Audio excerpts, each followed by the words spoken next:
harapannya kebutuhan pasien itu terpenuhi oleh kita. Jadi jangan sampai ada ceritanya pasien bingung ini masuk pintu lewat mana, karena ternyata puskesmas Ciremai itu banyak pintu ya. Jadi memang ada petunjuk bahwa untuk rawat jalan berarti arahnya ke sini. Terus sebisa mungkin ada petugas front office, frontliner begitu. Tugasnya itu bisa untuk pertama menentukan pasien ini akan masuk ke loket mana. Nanti saya ada penjelasan tentang loket ya. Kemudian pasien dengan resiko jatuh itu nanti difasilitasi apa kursi roda. Terus jangan sampai ada pasien jatuh di puskesmas kan ya. Kemudian pasien lansia, ibu hamil, anak-anak dia mendapatkan karena berkebutuhan khusus, jadi perlakuannya menjadi pasien prioritas yang dibandingkan pasien yang stabil dia didahulukan. Nah, kita diminta untuk memenuhi kebutuhan pasien.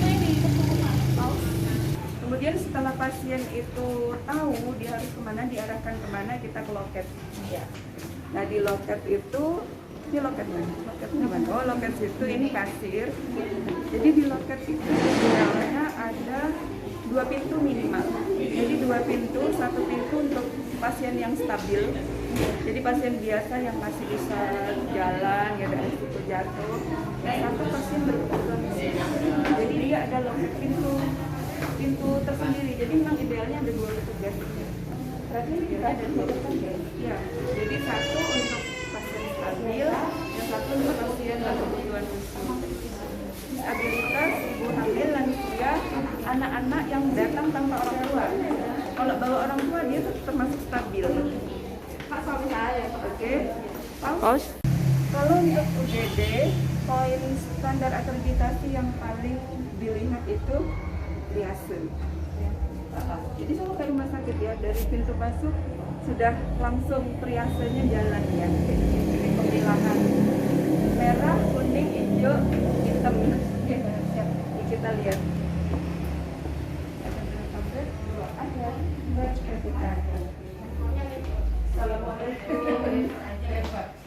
Kalau perajitan itu kemarin 4 bed ya, merah, kuning, hijau, hitam.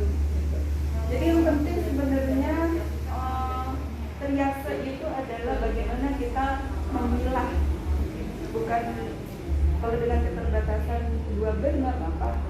Terus memang ini ada pengkhususan apakah di bed merah, apakah di bed kuning. Terus kemudian penandaan pasien itu bisa pakai kalung atau gelang. Tagging namanya istilahnya ya. Jadi dia kasih gelang merah, berarti dia triase apa ya, gawat darurat, gawat dan darurat.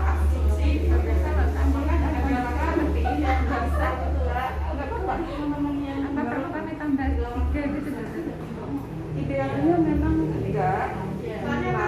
Kalau itu kan langsung dibawa pulang ya langsung ya.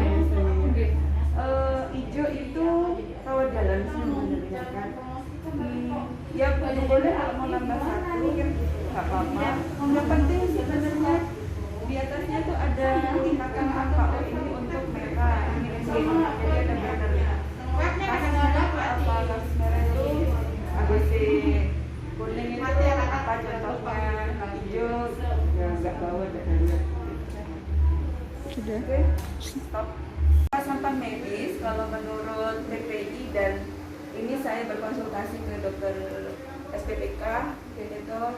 Pertama pasti kita memilah bahan tajam, seperti jarum, kemudian pisau bedah itu masuk ke safety box.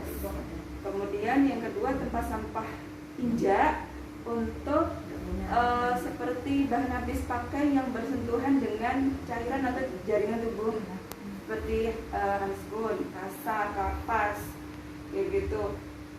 Kemudian botol infus juga ada kontakannya, biasanya cairan tubuh, terus selangnya itu masuk 1 boleh. Kemudian 1 lagi tempat sampah non medis, tapi yang dari medis seperti plastik atau kertas yang bungkusnya obat, bungkusnya infusen kayak gitu, itu dibuang ke situ. Bukan tempat sampah makanan tapi ya, bukan tempat sampah di luar dibedakan lain lagi. Ya itu 3 macam itu udah memudahkan ya, simpel aja. 3 macam itu wajib ada.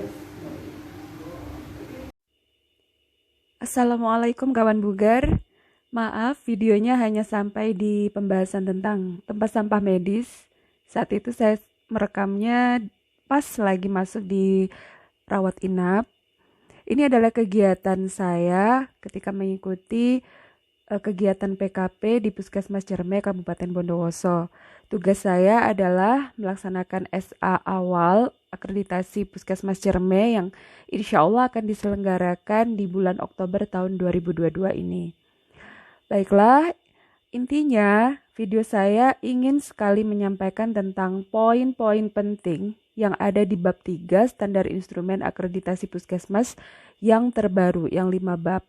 Jadi kita berfokus kepada yang pertama, untuk memenuhi kebutuhan pasien mulai dari pasien datang hingga pemulangan.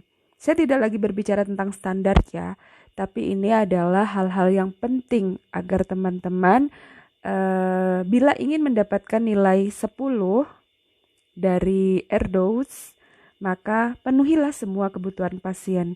Jangan sampai ada pasien yang jatuh, jangan sampai ada pasien yang sedang nyeri hebat ikut antri dengan pasien-pasien stabil lainnya. Jadi tanganilah pasien-pasien yang memang membutuhkan atau berkebutuhan khusus itu, ya ditanganilah secara khusus, tidak disamakan dengan pasien-pasien stabil. Kemudian lansia dan pasien-pasien yang resiko jatuh biasanya membutuhkan kursi roda. Dan teman-teman pastikan bila memang ada sarpras yang menggunakan tangga, pastikan itu aman untuk semua pasien. Kemudian berikutnya poin kedua adalah layanan klinis dilakukan oleh tim secara terpadu. Bila selama ini tim yang biasanya melaksanakan asuhan klinis secara terpadu biasanya di kegiatan ANC ya, ANC terpadu. Jadi ada dokter gigi, ada bidan, ada laboratorium, ada petugas gizi, nutrisionis, kemudian terkadang juga bisa dibutuhkan sanitarian dan promkes. Jadi tidak bisa tiap profesi itu berdiri sendiri melaksanakan asuhan klinis. Kemudian yang berikutnya yang ketiga yaitu berikanlah layanan klinis sesuai standar kompetensi yang ada pada setiap profesi sesuai dengan pedoman-pedoman atau panduan praktek klinis, di mana bila memang dibutuhkan pelimpahan wewenang maka dilakukan dengan kebijakan dan ada bukti tertulis bahwa telah dilakukan pelimpahan wewenang. Oke, yang selanjutnya yang keempat, adanya komunikasi dan koordinasi antar unit. Saya langsung berikan contohnya ya. Contohnya adalah rujukan internal, misalkan pasien diabetes, hipertensi dari poli umum dirujuk ke poli gizi, atau pasien diabetes dirujuk ke poli gigi karena ada masalah karies di giginya mungkin, maka kita butuh dokumen penunjang berupa rujukan internal sebagai komunikasi dan koordinasi. Kemudian demikian juga bila perawat di UGD atau rawat inap konsul on call kepada dokter jaga itu menggunakan form sebar, form SBAR. Jadi tetap ada komunikasi dan koordinasi yang tertulis. Kemudian contohnya lagi bila pasien pulang dari rawat inap itu ada discharge planning, di mana form ini adalah bentuk komunikasi dan koordinasi antara rawat inap dengan rawat jalan.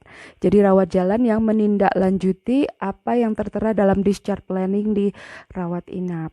Kemudian yang berikutnya adalah pastinya pemenuhan sumber daya kesehatan.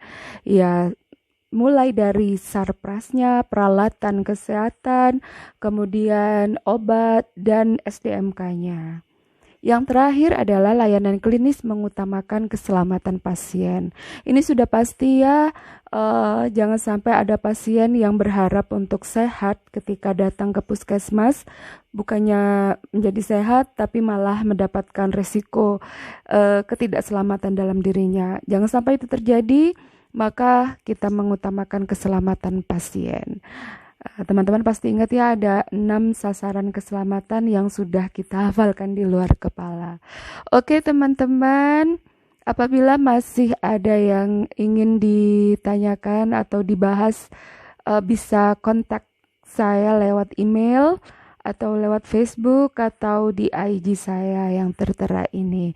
Terima kasih, semoga bermanfaat. Wassalamualaikum warahmatullahi wabarakatuh.